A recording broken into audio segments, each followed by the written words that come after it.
Bonjour tout le monde, alors aujourd'hui on se retrouve pour une toute nouvelle vidéo où je vais tester vos recettes de slime sans colle et sans borax, donc écoutez, c'est parti.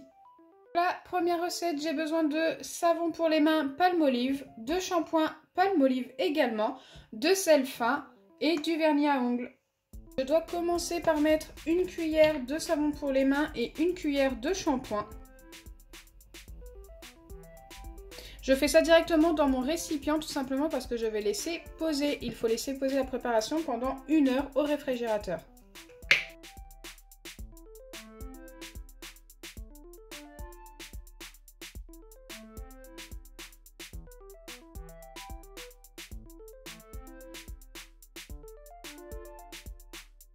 Une fois que c'est fait, je dois venir ajouter 3 gouttes de vernis. Donc c'est parti, moi j'ai pris un vieux vernis que je n'utilise plus. Ok, on a déjà 2 gouttes. Celle-ci était petite. Hop, voilà, nos 3 gouttes de vernis. Normalement, c'est ce qui nous aide à former le slime. On verra. Écoutez, on verra. Je sais pas, j'ai jamais testé. Là, il faut bien mélanger. En tout cas, ça m'a l'air très particulier, hein. Ça se mélange pas super bien, je trouve, le vernis. Et enfin, je dois venir ajouter un petit peu de sel, environ une pincée. Ok, là, il va vraiment pas falloir en mettre plus. C'est vrai qu'on a déjà pas mal testé ce genre de recette, mais jamais avec du vernis.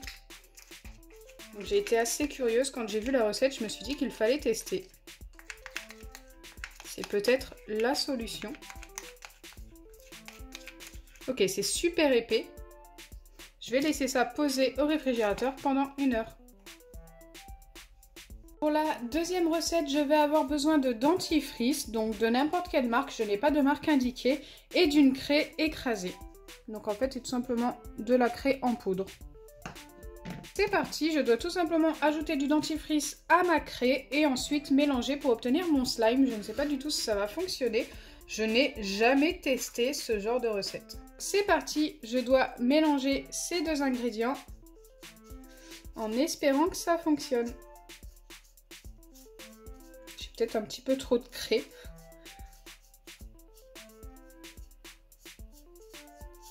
Je vais remettre un petit peu de dentifrice.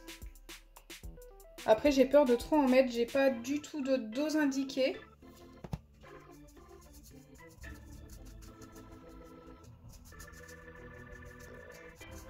Allez, on mélange tranquillement et on verra.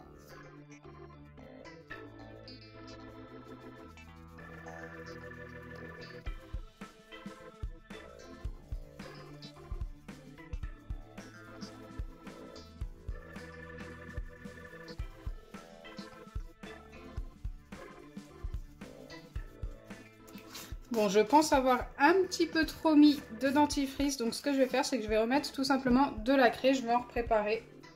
Là, j'ai remis un petit peu de rose, il m'en restait vraiment pas beaucoup, et du coup, j'ai aussi préparé du jaune.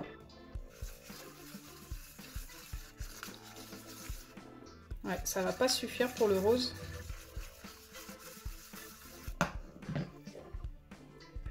Je vais mettre le jaune petit à petit.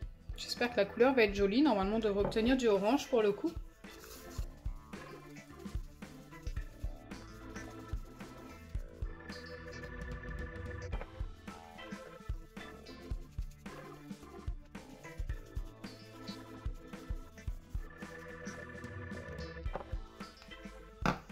Bon, pour l'instant, on n'a toujours pas notre slime. Je vais refaire encore du jaune, mais c'est ma dernière craie. J'espère que ça va suffire. Autrement, après, je vais passer à du vert ou du blanc. Ça prend énormément de temps de tout bien écraser. En plus, là, c'était une grande craie et tout. Allez, j'espère que ça va suffire. J'ai pas tout mis, hein, du coup, comme j'ai écrasé ma dernière craie, mais qu'elle était assez grande. Ok, peut-être que là, il va y en avoir assez.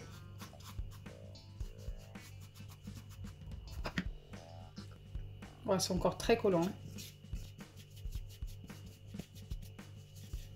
Ça fait plein de petits morceaux. Je vais essayer de travailler ça à la main et de former une pâte.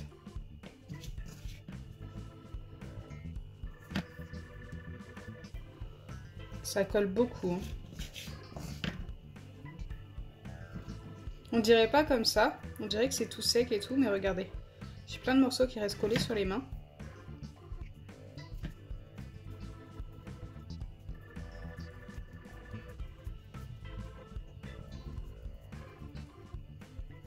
Voilà ce que j'obtiens après l'avoir travaillé très longtemps quand même.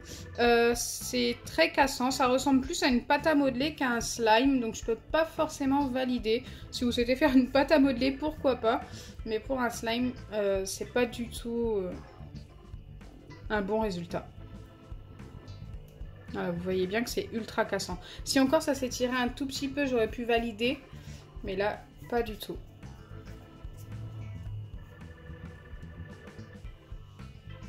Pour la prochaine recette qui ne contient que des ingrédients comestibles mais que je vous conseille vraiment pas de goûter si ça fonctionne, même si ça fonctionne pas, il nous faut de l'eau, de l'agar-agar ou gomme de goire, de la maïzena, un récipient qui passe au micro-ondes et du colorant alimentaire, mais ça c'est facultatif. Je dois commencer par ajouter 3 cuillères à café d'eau.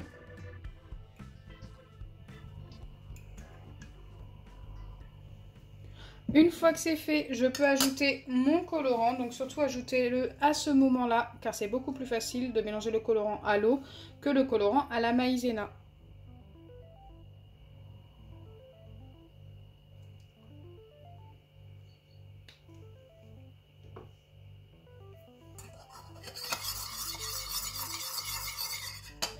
Une fois que c'est fait, je dois venir ajouter une cuillère à café de maïzena.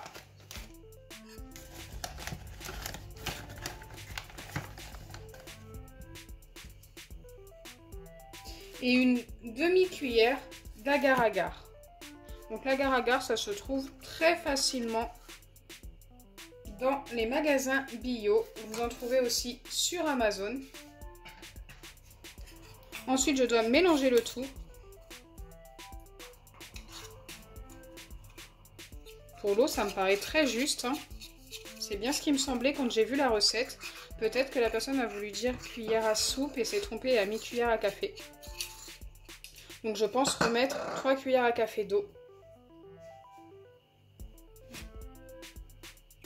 Je pense vraiment que c'était juste une petite erreur de la part de l'abonné. C'est pas méchant, ça se corrige plutôt vite. Normalement on doit obtenir quelque chose de très collant.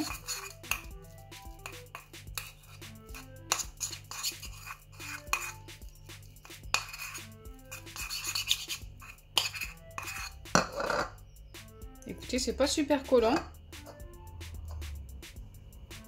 Je vais remettre une dernière cuillère. Donc du coup, j'ai mis 7 cuillères à café d'eau. Si vous reproduisez la recette, si elle fonctionne, pour l'instant, ça n'a pas l'air. Ça a l'air très spécial tout ça. Je dois placer ça au micro-ondes pendant 20 secondes, une fois bien mélangé. Donc là, il faut encore mélanger un petit peu, je pense. Mais c'est très particulier. Je vais essayer de malaxer ça à la main pour essayer de tout rassembler. Ok, on a bien une pâte collante du coup. Donc là, j'ai réussi à obtenir une pâte. Je la passe au micro-ondes pendant 10 secondes, voire 20 secondes et je reviens vers vous. Donc voilà ce que j'obtiens après 20 bonnes secondes au micro-ondes et autant vous dire que c'est ultra chaud. Ça n'a pas fonctionné, mais pas du tout, ça a totalement durci. Je pense qu'au niveau des doses, ce n'est pas vraiment ça. Il aurait fallu quand même beaucoup plus d'eau et pourtant j'en ai déjà rajouté pas mal par rapport à la recette indiquée. Je pense que oui, au moins 4 ou 5 cuillères d'eau en plus, ça aurait été pas mal. Donc là, on va vérifier la recette qui a posé pendant un peu plus d'1 heure au réfrigérateur. Ça m'a l'air quand même très épais. Écoutez, elle est vraiment pas mal, mais elle n'a pas fonctionné totalement. Je pense qu'elle est encore trop collante. Regardez, ça s'étire. Mais ce n'est pas un vrai slime. Donc celle-ci, je vais quand même la garder jusqu'à demain, voire après-demain. Et je vous remontrerai dans une prochaine vidéo si elle a fonctionné. Hop, encore une fois, je me suis trompée de couvercle. Donc je la laisse de côté. Au final, aujourd'hui, on n'aura pas obtenu de slime super. On a obtenu une pâte qui ressemble plus à une pâte à modeler qu'à un slime, je trouve. Pour celle-ci, on ne sait pas encore. Et pour celle-ci, ça n'a pas du tout fonctionné. Mais je pense que celle-ci pourrait fonctionner avec un peu plus d'eau. J'espère sincèrement que ma vidéo vous aura plu. Si c'est le cas, n'oubliez pas les pouces bleus, partagez et abonnez-vous. Bisous les amis!